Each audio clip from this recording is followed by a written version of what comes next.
Our championship celebration. What a beautiful day it is to be celebrating the back-to-back national champions. And one of the best parts whenever you're covering a national championship is rushing out onto the field and getting those interviews as soon as the clocks hit zero. It's such a fun and exhilarating moment. We talked to so many guys, from players, former players, and coaches. And right now you will find our Reggie Chapman with David Pollack. For you, as somebody that obviously watches the team very closely, leads red and black, I mean, for you, what is this title? What is the thing that you maybe saw that popped out to you the most? Well, it's just you wait 40 years for something and you want it so bad and you get it and then you get it again. So this is a much different feeling than last year. Last year was like relief, thank God. And this year it's like, is this real? Like back to back, so just surreal. I think at this point we start talking about legacy.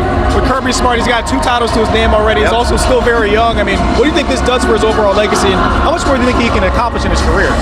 I mean, I just hope he can keep up the pace of what he's doing, just the recruiting, and it's a tough world to recruit and all this stuff that goes on, but everybody's coming back almost next year. There's not a lot of guys that are going to lose. I mean, you're going to lose Darnell and Beal and Carter and Ringo, but you're not losing a ton, so a lot of guys that are going to be back, they're very experienced. Christopher Smith, another guy. But what they've built is sustainable, and it's kind of crazy. So I think also people want to know Stetson Bennett. Obviously, he's won 2 titles in his time. He's stacked up against some of the greats that have ever played at Georgia. Where do you see him ranked to the other greats? Well, first of all, he's the most accomplished quarterback in the BCS or playoff era. So think about that. Like back-to-back, what he did, 6 touchdowns in this game in 3 quarters. So it's pretty.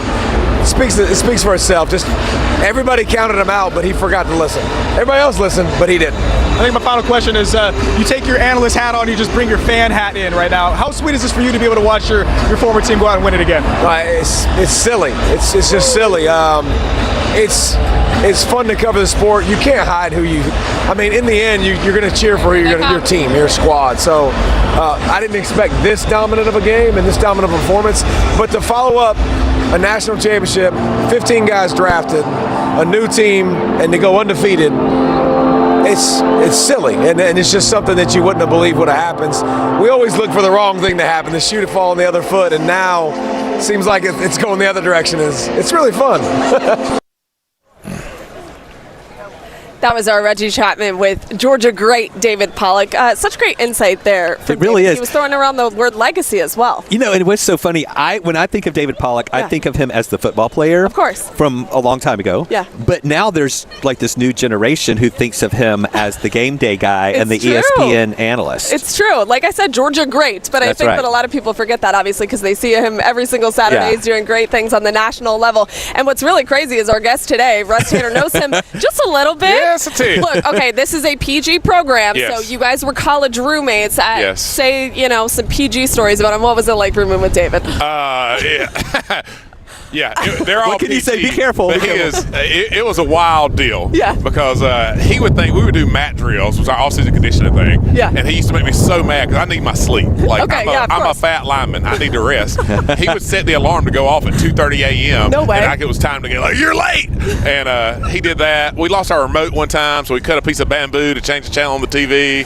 But I think it's so cool that, I mean, of course y'all had fun, but you met him at a camp when y'all were in high school. Correct. And y'all immediately connected. You both knew that football was a serious thing.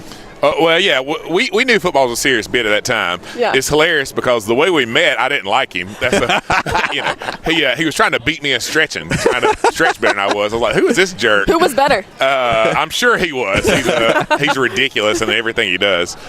But pretty quick after that, we got on a flag football team and won the entire tournament at the camp. I was like, well, I guess we're best friends now. So, to be able to know each other since 11th grade, to play together, to room together, then to watch him be successful on the national level, but also know that he is a Bulldog through and through at heart, it's a pretty cool deal. Yeah, I mean, he's done great things. You have as well. I'm sure that was a really incredible experience for both of you guys in college, but they were talking about a lot of interesting things in that interview. And one of the things that they said, they were throwing out the word legacy. What is exactly what Kirby Smart is building here at Georgia? Are we starting to throw that word out? Legacy, dynasty, those kind of words? If Kirby retires tomorrow, if he announced on the stage that he's done, he's had a good run, he's going down as the greatest coach in the history of Georgia. And you're talking about a 6-year span. Yeah. You win 2 national championships. Like, the statue is coming at this point. But the thing that he is now building from I don't know if you guys saw recruiting. They went to 100 high schools in the state of Georgia yesterday. Yeah. It never sleeps. It never rests. Yeah. So it's a relentless attitude in all aspects of the program that has us on a trajectory now where you feel like 2 championships is going to be the beginning of the legacy he's building. So if Kirby quits tomorrow, he goes down with a statue beside Coach Dooley's. If he stays another 10 years, who knows how great it's going to be.